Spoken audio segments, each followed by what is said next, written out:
السلام علیکم ورحمۃ اللہ وبرکاتہ شیخ۔ وعلیکم السلام ورحمۃ اللہ وبرکاتہ۔ شیخ میرا آج آپ سے ایک سوال ہے کہ اللہ سبحانہ و تعالیٰ قرآن مجید میں فرما رہے ہیں کہ یا ایھا الذین آمنوا ادخلوا فی السلم کافہ ولا تتبعوا خطوات الشیطان انہ لکم عدو مبین، اس آیت کا شان نزول کیا ہے شیخ؟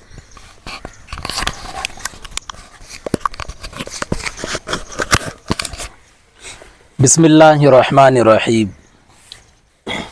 آپ نے ابھی جو آیت تلاوت فرمائی، یا ایھا الذین آمنوا ادخلوا فی السلم کافہ ولا تتبعوا خطوات الشیطان انہ لکم عدو مبین، اس آیت کا شان نزول ایک دفعہ حضرت عبداللہ ابن السلام رضی اللہ تعالیٰ عنہ اللہ کے رسول صلی اللہ علیہ وسلم کے پاس آئے اور آ کر کہنے لگے کہ میں ہفتے کی دین کی تعظیم کرنا چاہتا ہوں۔ تو اس وقت یہ آیت نازل ہو گئی۔ یہ اس لیے کہا کہ حضرت عبداللہ ابن السلام رضی اللہ تعالیٰ عنہ پہلے یہودی تھے، پھر اسلام قبول کیے انہوں نے، تو ہفتے کا دین جو ہے یہودیوں کے نزدیک معتبر تھا، جس طرح سے اتوار کا دین عیسائیوں کے نزدیک ہے اور جمعہ کا دن ہم مسلمانوں کے نزدیک عظیم مانا جاتا ہے۔ تو ہفتے کے دین کے تعظیم کے بارے میں جب کہا تو یہ آیت نازل ہو گئی۔ تو اللہ کے رسول صلی اللہ علیہ وسلم نے فرمایا کہ اے ایمان والو، یعنی اللہ تعالیٰ نے یہ آیت میں فرمایا کہ اے ایمان والو پوری طرح اسلام میں داخل ہو جاؤ، یعنی آپ کا کردار سے، ہر عمل سے، آپ کے ہر رہن سہن سے، آپ کے ہر چیز سے، زندگی گزارنے کے ہر طریقے سے، ہر شکل و صورت میں بولو تو پوری طرح اسلام میں داخل ہونا ہے۔ اور اس سے ایک بہت بڑا پیغام ہے کہ دیکھیے ہمارے لیے دین کامل اور مکمل ہے۔ قرآن نے مکمل جو ہے ہمیں زندگی گزارنے کا طرز طریقہ، نبی علیہ السلام نے ہر پہلو سے ساری چیزیں اجاگر کی ہیں، ساری چیزیں بتلائی ہیں۔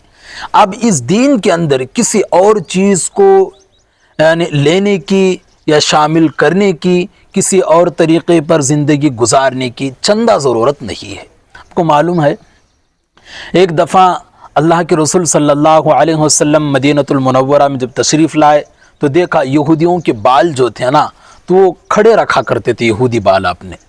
تو اللہ کے رسول صلی اللہ علیہ وسلم نے فوراً صحابہ کو کہا یا تو اپنے بال برابر رکھا کرو یا زلفیں رکھا کرو، یعنی ایک جانب سے چھوٹے ہیں، دوسرے جانب سے بڑے ہیں یا سامنے کے بڑے ہیں، ان بالوں سے اللہ کے رسول نے منع کیا۔ کیوں؟ خزا جی، یہ کیوں منع کیا اللہ کے رسول نے؟ اس لیے کہ یہ یہودی بال رکھتے ہیں۔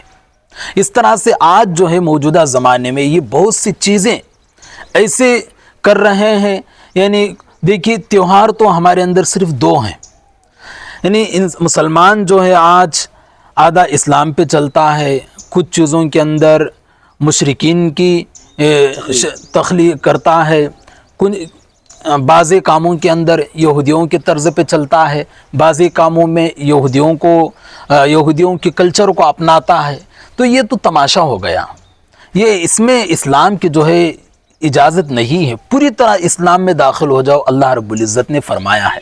تو آج ہمیں جو ہے زندگی گزارنے کا طریقہ ہو، عبادت کرنے کا طریقہ ہو، رہن سہن کا طریقہ ہو یا معاشرت ہو، اخلاقیات ہو، ساری چیزوں میں ہمارے لیے جو گائیڈنس ہے وہ اللہ کے رسول ہے، اللہ کے رسول کا خاندان ہے۔ تو ان کے طرز پہ چلے، ان کے مطابق زندگی گزارے۔ آج بہت سے خواتین جو ہے جہاں حیا کا مسئلہ آتا ہے، حجاب اور پردے کا مسئلہ آتا ہے، تو بعض خواتین جو ہے مغرب سے مرعوب ہو کر کہتے ہیں کہ اس کی کیا ضرورت ہے، بس آزاد رہنا چاہیے۔ آزادی خیالی یہاں تک مسلمانوں کو لے ڈوبی ہے کہ اس آزادی خیال میں پردے کا تو جنازہ نکل چکا ہے جی۔ تو یہ مغرب سے مرعوب ہو کر ان کے کلچر پہ تھوڑا چلا جا رہا ہے۔ بعضی چیزوں میں ہم جو ہے جس ملک میں رہتے ہیں وہاں پہ اکثریت جن لوگوں کی ہے ان کے تیوہار کو اپنایا جا رہا ہے، ان کے نقش قدم پہ چلا جا رہا ہے۔ تو اس سے دیکھیے سراسر یہ تو اللہ اور اس کے رسول کی ناراضگی ہے۔ اب بتائیے جس کی شبیہ اختیار کر رہے ہیں، جس کے طرز پہ چل رہے ہیں، اللہ کے رسول نے فرمایا من تشبہ بقوم فہو منہم، جو شخص جس قوم کی مشابہت اختیار کرتا ہے اللہ تعالیٰ اسی کے ساتھ اس کا حشر بنا دیتے ہیں۔ ہاں ہم نام کے مسلمان ہیں، ایمان والے کے گھر میں پیدا ہوئے ہیں، اگر ہمارے کام مشرکوں کے طرز پہ ہیں یا یہودی عیسائیوں کے طریقے پر ہیں یا اور کسی کے طریقے پر ہیں تو یاد رکھیے ہمارا بھی حشر انہی کے ساتھ ہوگا۔ نام مسلمان رکھنے سے یا ایمان والے کے گھر میں پیدا ہونے سے یہ مسلمان نہیں کہا گیا۔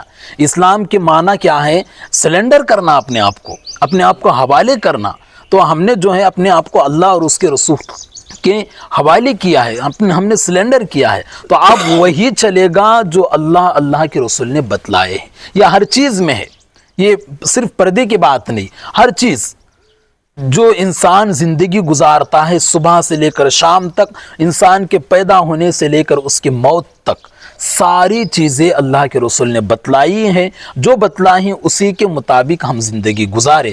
اس میں کسی اور کے طریقے پہ چلنے کی یا کسی اور کے طرز پہ چلنے کی اگر ہم کوشش کریں گے تو یقیناً اختتام جو ہے نا ہمارا بڑا سنگین ہوگا، اختتام ہمارا ناکام ہوگا، اور آخر میں جو ہے ہمیں منہ کے بل گرنا پڑے گا، جیسا کہ ہم موجودہ زمانے کے اندر دیکھ رہے ہیں۔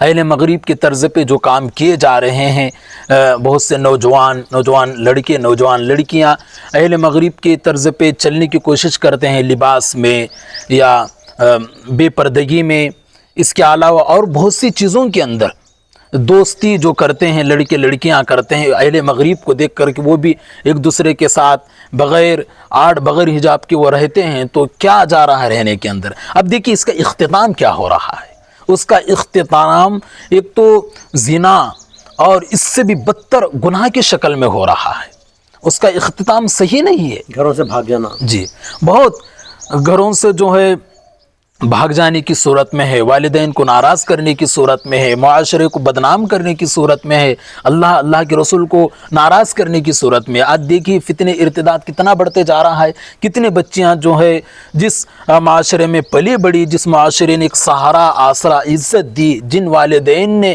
انہیں پیدا کر کے چھوٹے سے بڑا کیا، بڑا کرنے میں کیا کچھ لگا ان کی، اتنے محنتوں کو جو ہے ان بچوں نے ایک لمحے کے اندر ختم کر دیا، کسی کے ساتھ فرار ہو کر، کسی کے ساتھ گھر سے بھاگ کر۔ تو یہ چیزیں جو آ رہی ہیں یہ مغرب کے طرز کو اپنانے کی وجہ سے یا اسلامی طرز سے یا اسلامی سے ناواقفیت کی وجہ سے اور اس سے دوری کی وجہ سے۔ تو آج خدا را جو ہے آج کے ویڈیو سے میں یہ پیغام دیتا ہوں مسلم امہ کو کہ ہمارے لیے جو ہے سب سے بہتر نمونہ یہ میں ہی نہیں، بہت سے اس پر جو ہے اہل مستشرقین کی بھی کتابیں آ چکی ہیں۔ ہر کوئی کہتا ہے کہ جس نے نبی کریم صلی اللہ علیہ وسلم کی زندگی کو اپنا نمونہ بنایا، ان کی سیرت کو اپنایا، اس نے عروج حاصل کیا، اور جس نے ان کے طریقے کو چھوڑا اور اس کو پس پشت ڈالا اس نے زوال حاصل کیا، اس نے سوائے ذلت کے اور کچھ نہیں پایا۔ تو آج سے یہ پیغام ہے کہ ہم اپنی زندگی جو ہے نبی کریم صلی اللہ علیہ وسلم کے طریقے کے مطابق گزاریں۔